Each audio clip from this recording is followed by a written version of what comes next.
Hi అండి. ఈరోజైతే నేను ఎగ్ కీమా కర్రీ అయితే చేశాను. చాలా సింపుల్గా అయిపోయింది, అలానే చాలా టేస్టీగా కూడా ఉంది కర్రీ అయితే.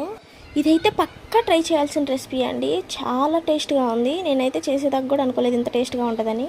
ఫస్ట్ అయితే ఇలా ఉడకబెట్టిన గుడ్లు అయితే తురిమి పక్కన పెట్టుకోండి.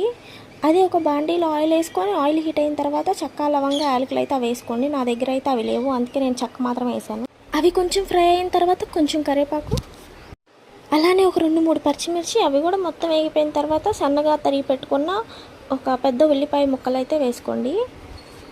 వేసుకున్న ఉల్లిపాయ కూడా బాగా ఫ్రై అయిపోయి మంచిగా గోల్డెన్ బ్రౌన్ కలర్లోకి వచ్చిన తర్వాత అయితే ఒక స్పూన్ జింజర్ గార్లిక్ పేస్ట్ వేసుకొని అది కూడా పచ్చి వాసన పోయిన దాకైతే వేపుకోండి.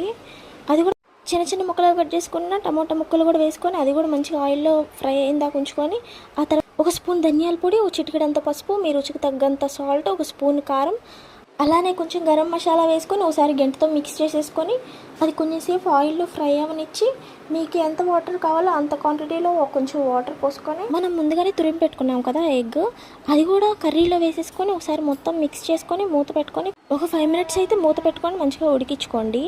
మీరు అనుకోవచ్చు ఎగ్ తురుముకొని వేస్తున్నాం కదా, ఇదేమన్నా ఎగ్ స్మెల్ వచ్చిద్దామని. అస్సలు ఎగ్ స్మెల్ అంటే రావట్లేదండి. కర్రీ మాత్రం చాలా బాగుంది చేసిన తర్వాత.